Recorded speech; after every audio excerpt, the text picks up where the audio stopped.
Hoy día me voy a tocar el tema de los OSNI.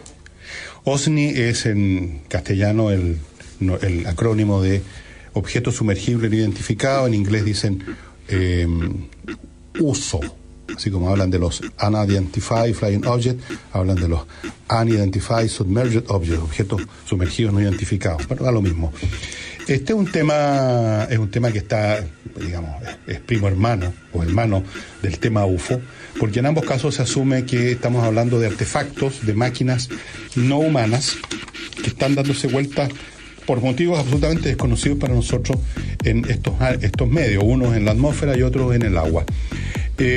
Como ustedes saben, respecto a este tema, yo no soy ni creyente ni escéptico, porque creo que esas dimensiones no corresponden a esta cuestión. Lo he explicado 1000 veces y lo voy a decir de nuevo. Para mí no se trata de creer o de no creer en tal o cual proposición, sino que se trata de si uno está convencido o no está convencido, o razonablemente convencido, de acuerdo a las evidencias que uno conoce. Ese es el punto. Las creencias se las dejo para el territorio de la religión, para el territorio de cosas que no pueden tener evidencia empírica, como es creer o no creer en Dios. Ahí es un tema que uno tiene que decidir con el corazón, digámoslo así, porque no puede haber evidencia. Por lo menos se ha intentado muchas veces desarrollar argumentos favorables a la existencia de Dios o argumentos desfavorables a la existencia de Dios, y la verdad es que ahí se patina en el hielo, porque es por definición un objeto que no es empírico, que no entra en el territorio ni de la observación ni de la lógica, no puede ni probarse ni desprobarse.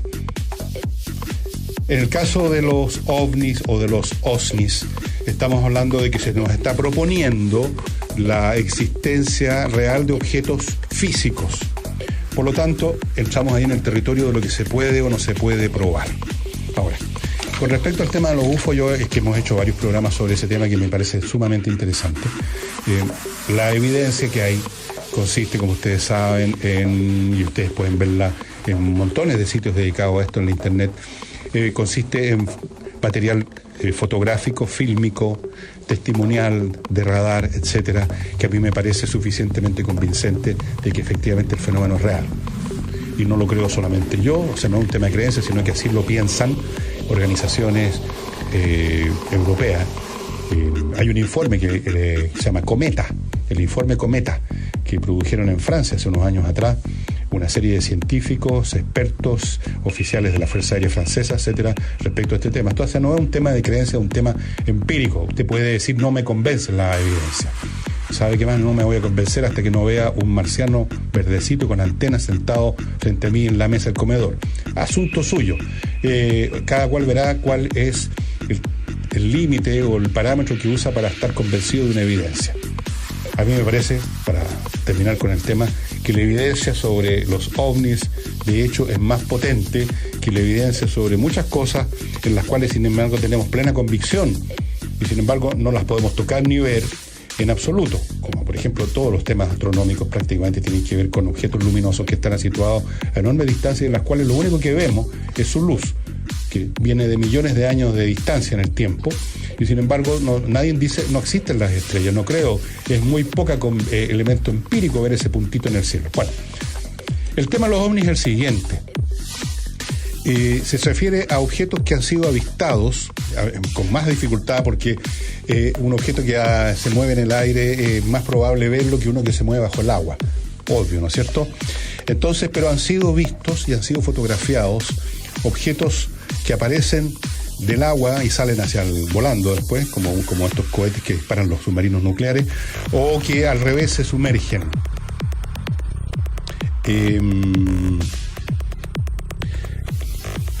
En España en todas partes, hay una madrileña que se llama Beatriz Gato Rivera, que tiene la tesis de que la Tierra está siendo observada por una civilización más avanzada, que no desea contactar a los seres humanos, pero aunque no quiere ser detectada, igual es detectada de vez en cuando. Existen pocos indicios físicos, al revés del caso de los platillos volantes, que existen millones de fotos y documentos y testimonios, existen pocos por la naturaleza del medio en que se mueven.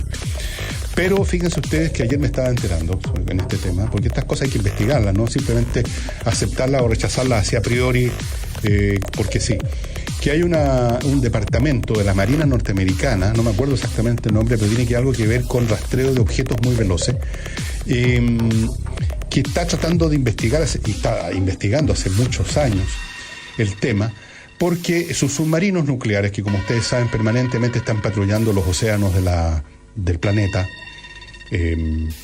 muchas veces sus sonares, sus radares, sus métodos de detección han detectado objetos que se mueven a velocidades imposibles para un objeto terrestre, para un artefacto humano o para un pez, para una criatura marina. Lo más rápido, estoy hablando de objetos sumergidos, no objetos en la superficie. Lo más rápido que puede moverse un objeto humano, o sea, un artefacto, bajo el agua, es un torpedo. Un torpedo de los modelos de ahora, no los de la Segunda Guerra Mundial. Y se pueden mover alrededor de 80 a 100 kilómetros por hora. O sea que eso más o menos son 50 a 60 nudos. Y estos submarinos han detectado objetos que se mueven a 700 nudos por hora. O sea, 1000 kilómetros por hora. O sea, esa velocidad supone de que ese objeto, que se mueve además de una forma rectilínea, de algún modo ha evitado lo que demora las cosas en el agua, que es la fricción con el agua. Todos tenemos la experiencia, ¿no es cierto? Cuando entramos a una piscina, lo que cuesta moverse cuando uno va caminando por la piscina por la resistencia que ofrece el agua. Es la fricción y el peso de la masa de agua que está delante de uno, que uno tiene que ir venciendo, etcétera. Entonces, por eso que todos los vehículos marinos son lentos, los barcos son lentos, los submarinos son lentos, todos son lentos en comparación con los objetos voladores que se mueven en un medio mucho menos denso, como es el aire. Entonces, cuando un objeto se mueve a 700 nudos por hora, ustedes comprenderán, Houston, we have a problem, deben haber dicho. Entonces están investigando. Hay de repente también fotografías obtenidas por el satélite que ha hecho el mapeo de este programa que todos podemos tener gratis, incluso, que es Google Earth. Ustedes lo deben conocer. Quizás muchos de ustedes lo tienen instalado en su computador. Google Earth, eso que nos permite ver, por ejemplo, con una fotografía satelital, el techo de nuestra casa, en Santiago, donde sea que ustedes vivan. Entiendo que ahora incluso hay fotografías de las calles, uno puede ver en la puerta de su casa. Bueno, uno puede entrar a cualquier lugar del mundo prácticamente con Google Earth, y a cualquier lugar del océano.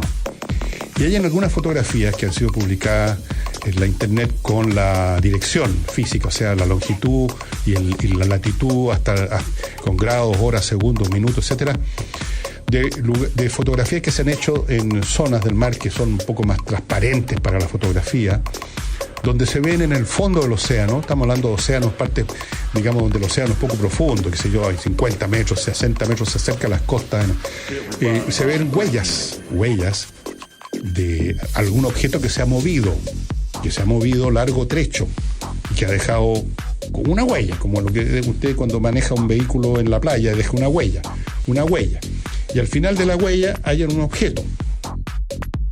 Bueno, ese es algunos de los elementos de convicción que uno tiene. Ningún submarino hace eso, no hay ningún vehículo marino de la militar cuya función consista en arrastrarse por el piso, por el suelo, por el fondo del mar. Están para navegar. A lo más se pueden posar en el fondo del mar, pero no avanzan, ¿no es cierto? No van avanzando. Hay un montón de... estos estudios sobre objetos submarinos se iniciaron hace harto tiempo. Hay un libro azul del año 52 donde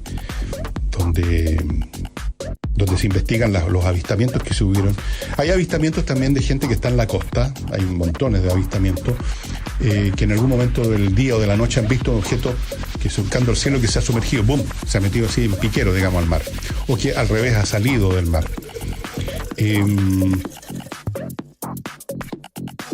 las zonas costeras, por lo tanto, donde más se ven este tipo de asuntos.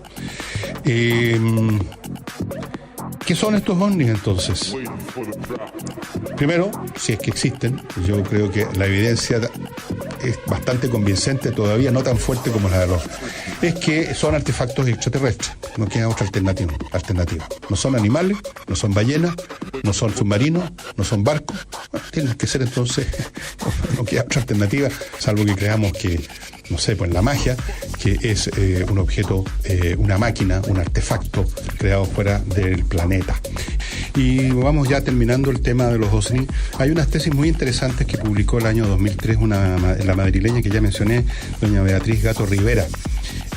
Partiendo de la base que el fenómeno OVNI es real, como el fenómeno UFO, dice ella, que probablemente la civilización humana, nuestra Tierra con todas sus tecnologías, está inmersa dentro de otra civilización galáctica mucho más grande. Y esto sería así si se cumple el llamado principio subantrópico, o también la conjetura de la indetectabilidad. ¿Qué es lo que dice Beatriz? Dice que la civilización humana podría estar formando parte, sin saberlo, de otra civilización más grande y evolucionada. Fíjese el ejemplo que interesante. De igual manera, dice ella, que los gorilas de montaña están inmersos en la civilización humana sin darse cuenta.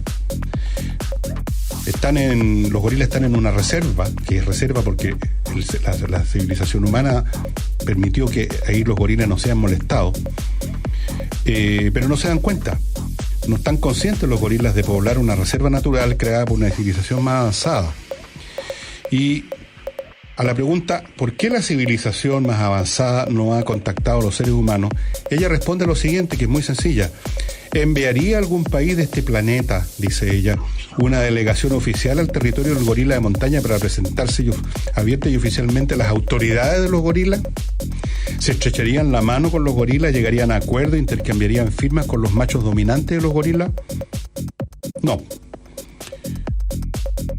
Los humanos, al contrario, tratan de no contactarse con los simios para que vivan tranquilos y nos tratamos de explicarlo cómo funcionan las ondas de radio, dice ella. Más o menos esa sería la relación de estas civilizaciones con respecto a nosotros. Otra pregunta, ¿por qué motivo, dicen algunos, no pueden detectarse señales luminosas o de radio causadas por esas civilizaciones? Esta pregunta la responde con la conjetura de la indetectabilidad. Dicha conjetura sostiene que las civilizaciones tienden a camuflar o silenciar su presencia por motivos de seguridad. Así como nosotros no entramos a la reserva de los monos, entonces ellos no entrarían a la reserva que somos nosotros, por así decirlo. Entonces, dice otro personaje que se llama Torrent de Rodrigo, otro español que se basa en las tesis de la madrileña, dice que bajo el mar podrían estar explicaciones como la de los ovnis, que hasta el momento estaríamos buscándolo en otras galaxias y resulta que los tenemos aquí mismo. Así pues, para resumir, la Tierra podría estar inmersa en una o varias civilizaciones galácticas que no desean contactarnos y que no es posible detectarlas, salvo cuando por casualidad se fotografían, por haber enmascarado su señal. O sea, los vemos de vez en cuando. Ustedes saben, como todo secreto, como todo enmascaramiento, hay filtraciones de vez en cuando. Estos extraterrestres podrán ser mucho más avanzados, pero no son Dios, no son omnipotentes. Entonces, dice, esta civilización más avanzada habría llegado al planeta, se habría establecido, habita en lagos y océanos para no ser detectada, pero de vez en cuando se avista algún fenómeno. Tal como veámoslo al revés, nosotros vivimos, hay gente que vive probablemente en África cerca de la reserva de los monos, quieren vivir ahí, pero eso no significa que vayan a presentarse, digamos, al mono jefe para ofrecer una embajada de paz, ¿no es cierto? Yo he puesto el ejemplo todavía un poco más grave, más agudo. Digo, nosotros somos como las hormigas que observa un tipo con un microscopio y no me imagino al tipo con el microscopio tratando de establecer relaciones diplomáticas con la hormiga. Es para poner una distancia aún más grande. Entonces, esto es un tema, yo personalmente estoy convencido de que estos son fenómenos reales. Y ahora entro hacia el tema de la creencia, porque aquí no tengo ninguna prueba empírica, pero tengo la sensación de que este fenómeno, que está siendo cada vez más avistado, porque la simple razón que hay más gente en este planeta y esa más gente dispone de más medios de observación que antes. Cuando yo era niño chico, nadie andaba en las calles con una cámara fotográfica, salvo los reporteros gráficos. No había manera de documentar las cosas. La cámara fotográfica se sacaba una vez al año para ir a las vacaciones. Pero ahora todo el mundo anda con cámaras, que son los teléfonos. Entonces, la cantidad de fenómenos que son avistados, a veces, no porque quieran mostrarse, a veces sí parece, es impresionante. Este es un tema que no tiene fin. Yo creo, vuelvo a mi convicción de que de aquí, en algún momento dentro de un plazo de 5 años, esto ya va a ser absolutamente incontrovertible, incluso para los más fanáticos o los negadores